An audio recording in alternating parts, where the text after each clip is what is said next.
जब हमने ग्रामीण विकास का काम शुरू किया तो ये देखा कि भरतपुर की लोकेशन कहाँ है।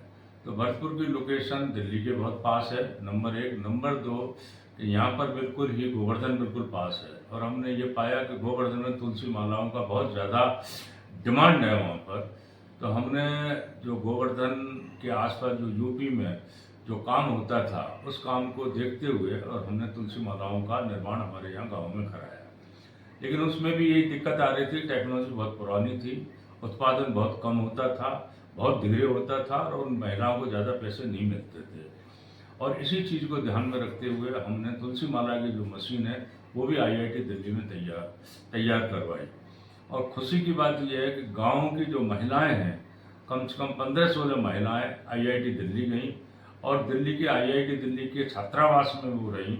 और छात्रावास में रहने के बाद में जो टेक्नोलॉजी जिसको कहते हैं अडॉप्शन हो जाए, उनको सहूलियत हो जाए, उसका उन्होंने अध्ययन किया। उसके बाद में ये तुलसी माला की जो मशीनें थी वो बड़ी पॉपुलर हो गई। लेकिन दिक्कत ये थी कि हम तुलसी माला की मशीनें कब तक आईआईटी दिल्ली से बनवाते रहेंगे। तो हमने एक ओमवती नाम की औरत को तैयार किया। आज वो गांव में जाकर के और अपनी पूरी जो तुलसी माला की मशीन है उसको वो बना रही है। न केवल राजस्थान में और हिंदुस्तान के कई प्रदेशों में तुलसी माला की जो मशीन है उसके यहाँ से जाती हैं।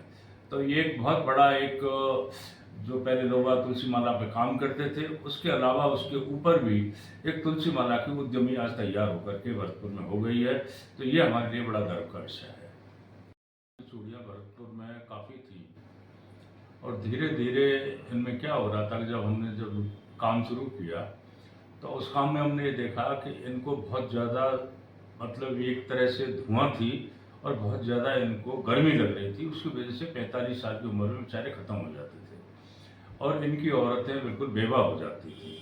तो सबसे पहले तो क्योंकि हम इंजीनियर खुद थे तो हमने एक अपने देसी हिसाब से भट्टी तैयार की। उससे कम से कम इनको 50% राहत मिल गई, जिससे कम से कम गर्मी कम लगी। लेकिन इस बात को लेकर के फिर हम आईआईटी दिल्ली गए। आईआईटी दिल्ली ने बाकायदा एक मॉडल भट्टी चिमनी तैयार की, वो यहाँ कर लेकर के आए। ना तो वो आदमी काले हुए और ना उनके कोई तकलीफ हुई, और आज वो पूरी भट्टियाँ चल रही हैं।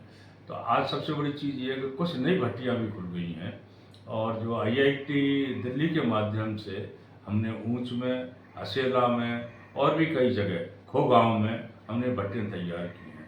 तो एक अच्छा जो एक ट्रेडिशनल धंधा था उसको जीवंत रखने में और टेक्नोलॉजी का समावेश करते हुए हमने पुराने ट्रेडिशनल चीज़ों को, रोजगार के अवसर को खोने नहीं दिया, जाने नहीं दिया।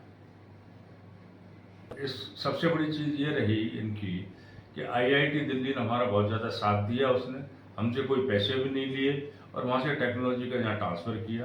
बार बार आकर के इन जो भट्टी वाले हैं उनसे बातचीतें की कि आपको कोई तकलीफ़ तो नहीं हो रही है। उनके हिसाब से भी उन्होंने उसमें जो मॉडिफिकेशन करने थे वो किए। और आज बड़ी खुशी की बात है कि न केवल हम राजस्थान में बल्कि उत्तर प्रदेश के असेला में भी ये चूड़ी की भट्टी की चिमनी को और चूड़ी की भट्टी को एक नया रूप देने में तैयार हो।